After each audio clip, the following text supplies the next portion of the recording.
Welcome to the Lipoedema podcast, hosted by Shell and Tiana. Our aim is to make noise around lipedema and educate as many people as we can about this disease. Our guest list contains professionals who work in the field and women who live with lipedema. Thank you for joining us. Kimmi Katte is a clinical nutritionist who works almost exclusively with women who have lipedema and or lymphoedema. Having both of these conditions herself, Kimmi brings a layer of experience and compassion to nutritional and lifestyle management strategies. She takes the confusion and mystery out of what can I eat for women who commonly have a very long history with undereating, binge eating, yo-yo dieting, and other strategies that feel awful and just don't work. Kimmi helps women learn how to eat enough of the right foods to incrementally make sustainable changes and create a healthier body and relationship with food. This has a ripple effect of enabling women with lipedema to have certainty around food so they can just get on with their beautiful lives. Welcome back to the Lipoedema podcast. We are your hosts, Shell. Tiana, and today we are joined by clinical nutritionist and lipedema lady, Kimmi Katte. Kimmi, thank you so much for joining us. I'm so excited to be here chatting with you girls. Oh, thank you. Now, Kimmi, when did you first hear about lipedema? So that was a bit of a shocker. The first time I heard about lipedema, I was at a doctor's appointment. It was an edema specialist at Bondi Junction. I went there to try to get my previous diagnosis of primary lymphoedema thrown out the window. I actually wanted him to say, no, you don't have primary lymphoedema. It's just this, and you just need this tablet for it. That's what I was hoping for him to say. But no, he said, oh, you definitely have primary lymphoedema. Not only that, you have lipedema. And I still actually get really emotional when I think about that day, because I had my legs uncovered, and nobody ever saw my legs uncovered, even back then. And so it registered, the word registered, and then I quickly got my clothes back on, and I could feel my tears stinging in my eyes. I'm getting emotional just thinking, just listening to you talk. You shelved it for years, and when you said that you never showed your legs for such a long time, and that you had to sort of expose them to your clinician to get that diagnosis, I guess I was like, I feel that feeling for you. It feels so vulnerable. It's a vulnerable experience, showing your body when you've got something wrong with it, and so emotional. And I still get really prickly when I have to go and talk to anybody about my legs, even in relation to the lymphoedema. And even if it's a clinical person who talks about legs and my particular conditions all the time, I still get really prickly, and I have to apologize for myself and say to them, I know I'm sounding really mean right now, but it's because I'm feeling really vulnerable at the moment because we're talking about my legs. And this is what happens to me, and I'm really sorry. And last time I had to apologize to somebody about it, they actually came over and gave me a really big hug, which I needed. Yeah, but it's a very, you put yourself in a very vulnerable position when it feels so sensitive like that. And had you heard absolutely. the word lipedema? Sorry, Shell. Sorry, T. Had you heard the word lipedema? Like, you were dealing with lymphoedema, but had you heard about lipedema before he said that? No, so that was back in 2009. So it wasn't really, I was 44. It wasn't really, well, still not very well known, right? But this guy was an edema specialist working out of a vascular clinic. So he was seeing people like me all the time, and thankfully diagnosing them. But yeah, no, I hadn't heard the word. but I knew enough about medical terminology to figure out what it meant. Because, you know, yeah, lipoedema, yes, it was clear. I knew I wasn't going to be happy with that, and it was going to be something else that I didn't want. Yeah. And how would you go on that journey for the lymphedema? Like, what brought you to that realization? I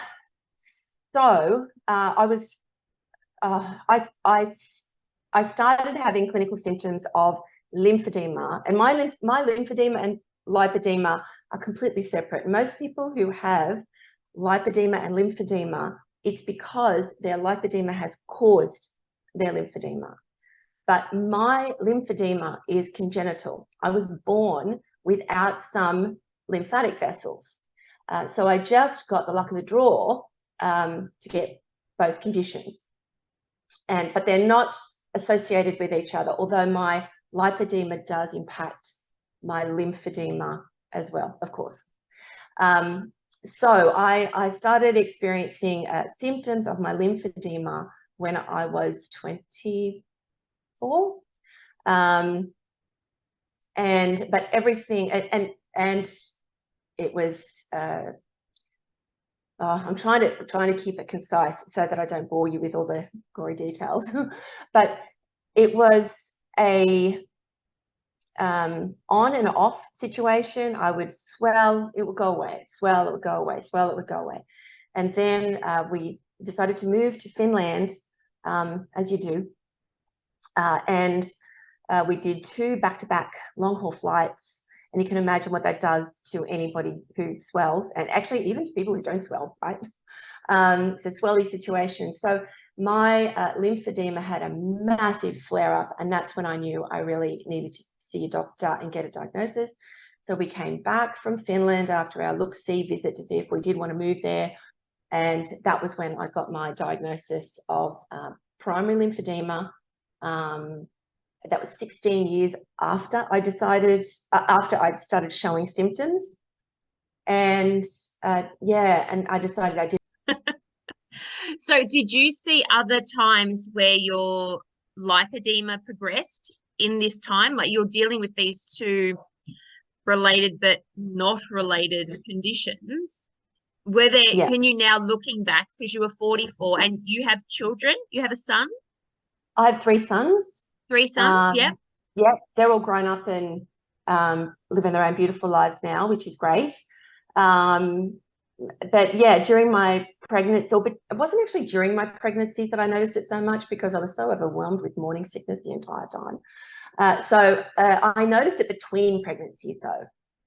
And as I was losing what I presume was probably pregnancy weight, my legs were not staying the same, but actually getting bigger. And I did notice it, but also I had 3 kids in 4 years, under 4 years. So I was busy, and I didn't really have time to think about myself very much.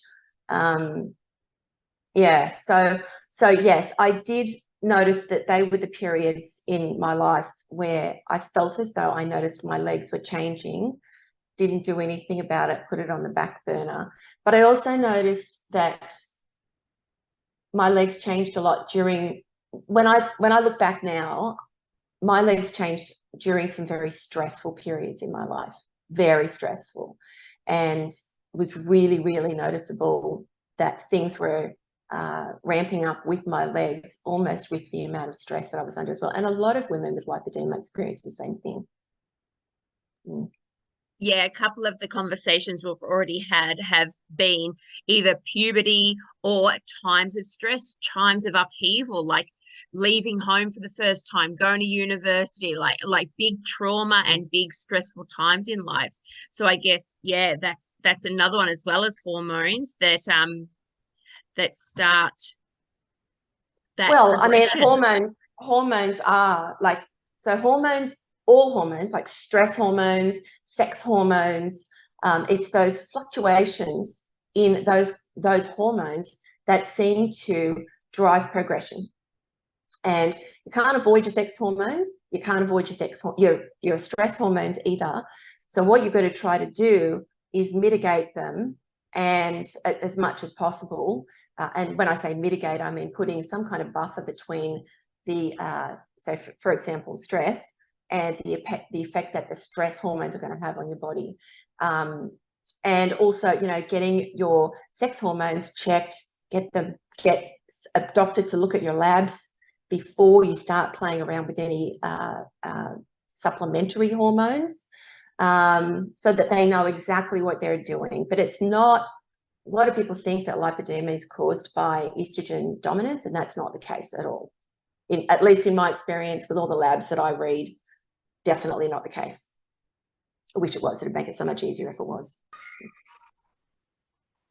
Yeah, that's really fascinating. And I wanted to say, Kimmi, that I really resonated with your story about having your primary lymphedema, because I have just come to realize over the past couple of months that I also have lymphedema, but mine is not caused by my lipedema as well. So potentially I also have primary lymphedema. And when you said that you would swell and then reduce and swell and then reduce, that's been my experience as well, to the point where my clothes don't fit from one day to the next. And I just thought maybe it was bloating or something. And it's very nice to be able to talk to somebody that has had the same experience when it seems so foreign. So thank you for expressing that. We're rare birds. It's very rare to have primary lymphedema and lipedema as well. I like to think we're special, in a good way. But I'll take it. Yeah, same. Why not? Yeah. Okay, so you've got these two coinciding conditions, the luck of the draw, if you will. How are you managing both your lipedema and your lymphedema? Yeah. So I'm really glad you asked that, because I have lots of tricks in my bag. I am an experimenter at heart. I love experimenting. I love learning. And so these are the things that are my basics. Without fail, I never move from food, exercise, and compression. I never move from those three, ever. But I play within the realm of those three. So, of course, I've tried, as a nutritionist, I've tried lots and lots of different diets. With exercise, I've tried lots and lots of different kinds of exercise. In fact, when I was first diagnosed with lipedema, I became the fittest I've ever been in my entire life, because mental toughness, right? You need it. And absolutely. Yeah. And the things that I'm playing with currently in relation to my lipedema and my lymphedema are, a lot of people aren't going to be probably interested in this very much, but ice baths. I take an ice bath every second day, because it improves circulation, improves lymphatic pumping, it improves mitochondrial health, it makes you feel alive. Mental toughness as well. Getting into an ice bath, you need to be mentally tough to do that. It's not super pleasant, is it? Well, yes and no. I'm actually quite addicted to it at the moment, and I make sure I don't do it every day, because when I lived in Finland, I did it, and the ladies down at the ice swimming hole told me, don't do it every day, because you'll become addicted, and if for some day you can't come, you'll be very sad for the entire day. So they taught me to not do it every day. But yes, so I love it. I look forward to it. The only bit that I don't look forward to is that split second when you first get in, because that hurts. And I use red light therapy. So it's a form of photobiomodulation. I've got a little handheld laser that I use as well. I've got a pump, and I also get regular MLD. So they're the things that are featuring at the moment as far as my experimenting goes, and just improving all those areas that I can improve with those tools. Oh, that's fantastic. Lots of different tools that you've mentioned there, which will be really good tips for our fellow lippy ladies. When you mentioned ice baths, I've only done one in my life, but I was doing cold showers for a little while and I found that to be quite a good pick-me-up in the morning. Of course, as it went into winter, it was really hard for me to keep it going, but you've inspired me, so I might have to take that back up again because I did find it to be quite not only refreshing like a big giant cup of coffee, but also like the pain levels and the swelling. I really Yeah, found it helped. 100%. It does help. It helps a lot. Yeah. Okay, so you mentioned red light therapy as well. The only sort of brand that I have really looked at is the Juve, and that's like an American brand. Do you have a recommendation for a brand? Yeah, so I use I use I got it through Infraready. I don't know that it's an actual Infraready brand, but if people just Google Infraready, so it's INFRAREDI. They periodically have really good sales. I got a big long unit so that I can do a whole chunk of my leg at once, which is good. And then yes, so that's what I use. I was using a Mito for a while, and my kids borrow it, so I've given up on that now. So yes, I use this Infraready panel, and I love it. My dog loves it. Yeah. Awesome, great tip. Okay, so since you are a clinical nutritionist and we are very spoilt to have you on, I wanted to ask you a selfish question because I have a bunch of protein powders that I sort of cycle in and out of, and I have this HCP, like collagen supplement. And I was Right. reading the back of the collagen supplement. It was talking about supporting your connective tissue. And I thought, because with lipedema, we have problems with our connective tissue, does it seem like a no-brainer to take a collagen supplement? What are your thoughts on that? Yeah, so yes and no. Okay. So I actually, so I take a collagen supplement. I'll tell you what I take. I'm going to Google it right now, not Google it, but look at my list and tell you which one it is that I take. I think it's called ECM, ESM. I'll let you know. So it's, you do need to, with collagen, there's different kinds of collagen. There's type 1, type 2, type 3, and I think there's type 4. And so we do have faulty collagen production, but I spoke with the manufacturers of the different kinds of reputable collagen supplements, and the one that I recommend and take, the brand is called Biomedica, and the supplement is called Collagen Matrix. I had a very, very in-depth conversation with that person, with the representative from that company. It contains eggshell membrane powder. You know when you crack an egg and it's got that little thin membrane on the inside of it? Yep. That supplement has got that stuff in there. Fascinating. I know, who would have thought? Oh. And it's got two other items, manganese glycinate and ascorbic acid in there to help with absorption. And yes, so definitely they said that yes, it's definitely warranted in conditions with connective tissue disease, and yeah, so all good. Amazing. I'd love to delve a little bit more if we have time into your nutritional, like what you do to support your nutritional needs. Of course, everyone is different. And being a clinical nutritionist, you would know that it's not a one size fits all, but there are some commonalities and some, rules, I suppose. I'd love you to talk a bit more about that. Yeah, so what I've noticed, so I build nutritional resources for women with lipedema and lymphedema. That's what I do. So I have individual consults, but I also do workshops and I build other resources. I've got a lot of things in the works that I'm working towards. If only I could have some more time in the day, it'd be awesome.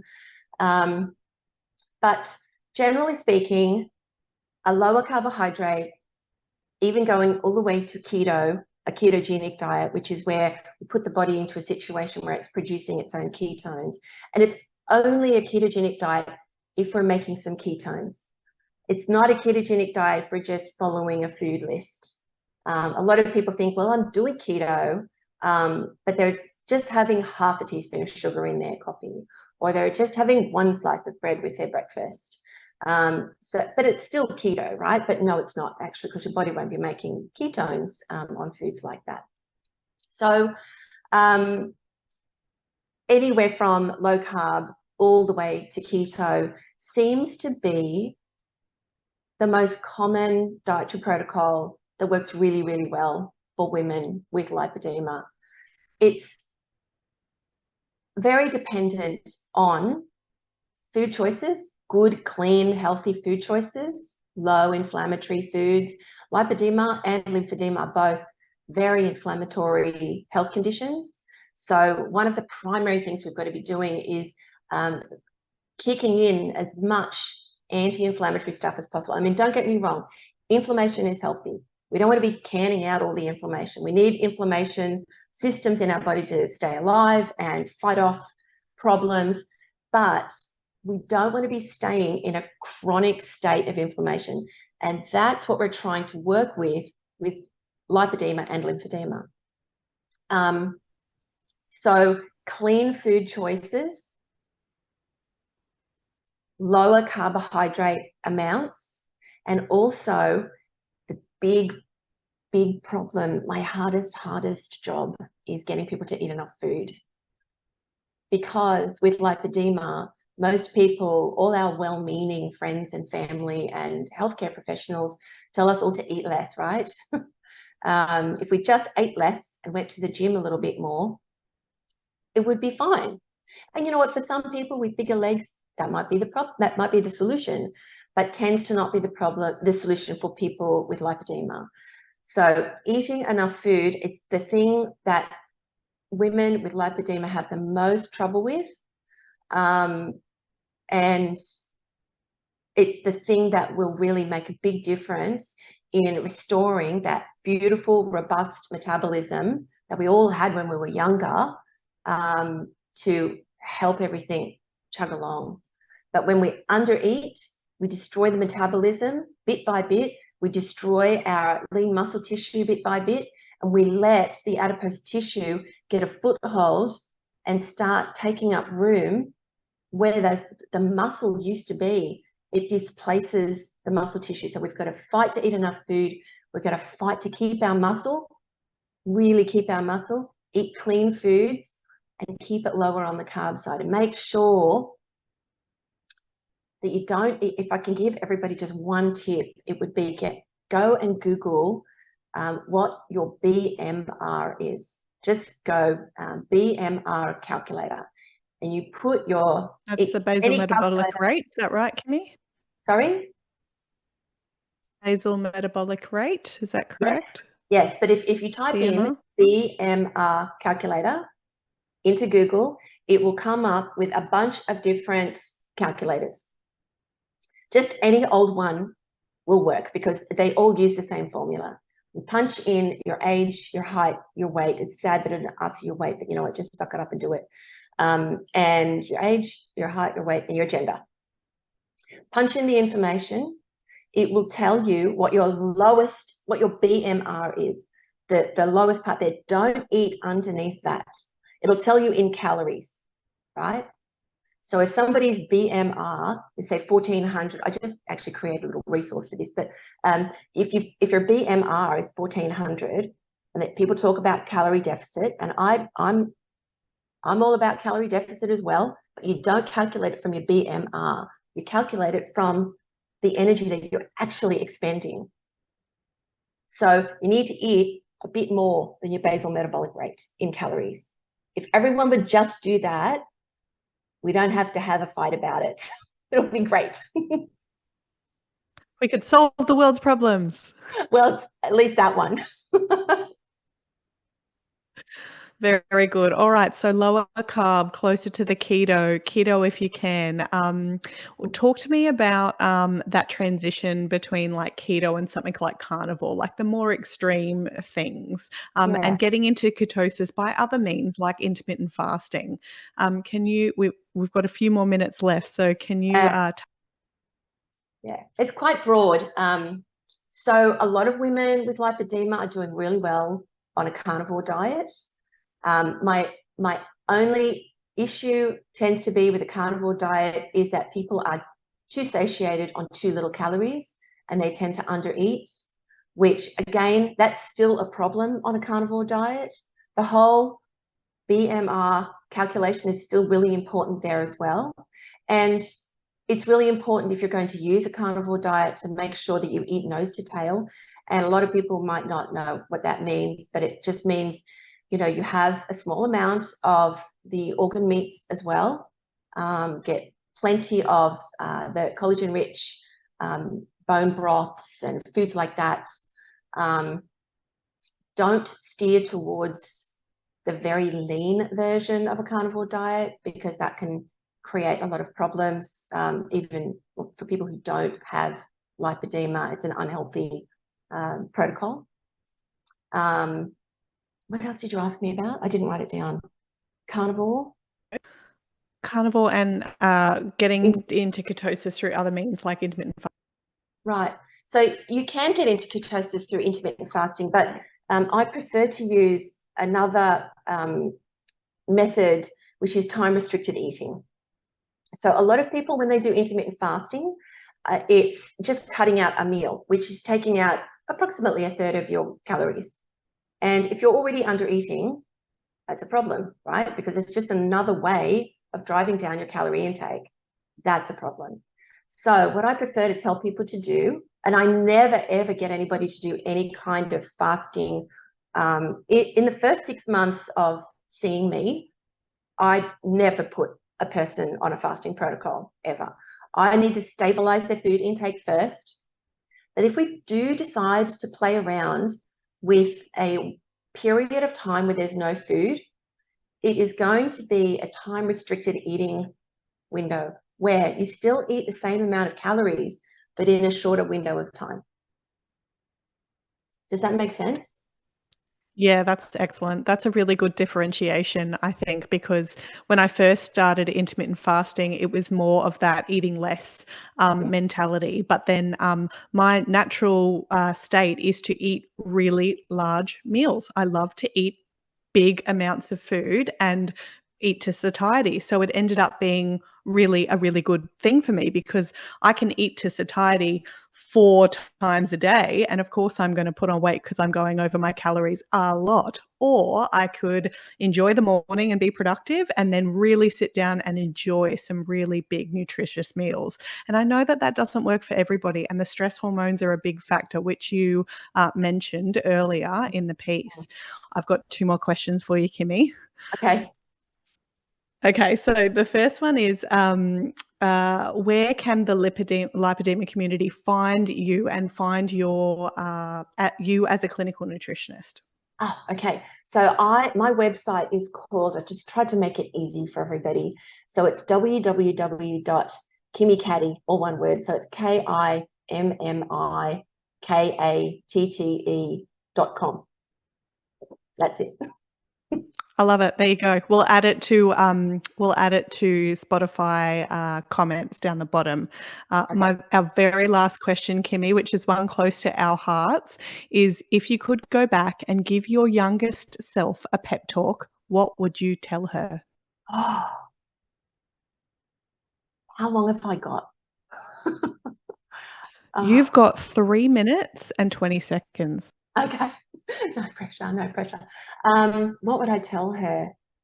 I would actually tell her my dietary protocol now, because I do believe that if I started it when I was younger, I would have absolutely prevented progression, because I did all the diets. So I would tell her, stop faffing around with the ridiculous diets that you're doing and do it like this. I would write down her macros for her. I would calculate them out. Make sure you eat enough of this. You need to be eating at least this much food every day. I would also tell her, oh, I don't know if I would tell her that actually. I would tell her to not be ashamed of her legs. I would. I think it's really hard to, convey that to a person. And even now, when I think about telling myself that, I know that my younger version would go, of course I'm embarrassed about my legs. Don't be ridiculous. I'm not going to pay attention to that. Would I waste those words on her? I don't know. But I know she would be after some dietary advice. So I'd be all over that part of it. I would also tell her to absolutely wear the compression, because that's a no-brainer. The consequences of not wearing compression are devastating. Devastating. I wear compression 24/7, and I'm really, really glad that I do. And I do think that that has been another factor that has helped me to stay where I am. I think that's it. Fantastic.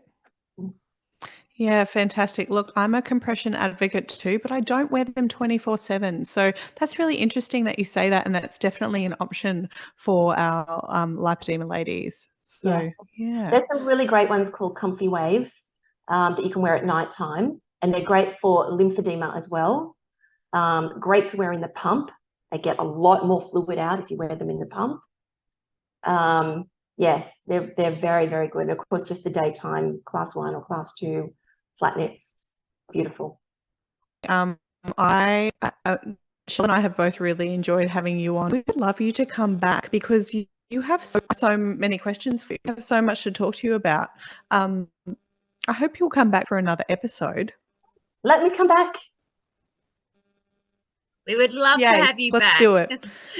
In the I've meantime, got more questions already. Good. That's right. In the meantime, though, we're going to say goodbye and thank you so very much. So that was, is it kimmikatte.com, Yes. correct? .au? No, not AU. It's just the whole Amazing. .com, just .com. We'll put it in the show notes. kimmikatte.com. Yeah. Fun. Awesome. Thank you for joining us today, Thank you so much for your Kimmi. time, Kimmi. No worries. So good. Bye. Bye. Thank you for listening to the Lipoedema podcast. Lipoedema and its symptoms vary from individual to individual. The opinions and advice voiced on this podcast are of a personal nature and used for educational purposes. Please take away from this podcast what resonates with you, and please see your GP or preferred specialist for diagnosis and healthcare. We are Shelley and Tiana from the Lipoedema podcast. Until our next episode, bye for now.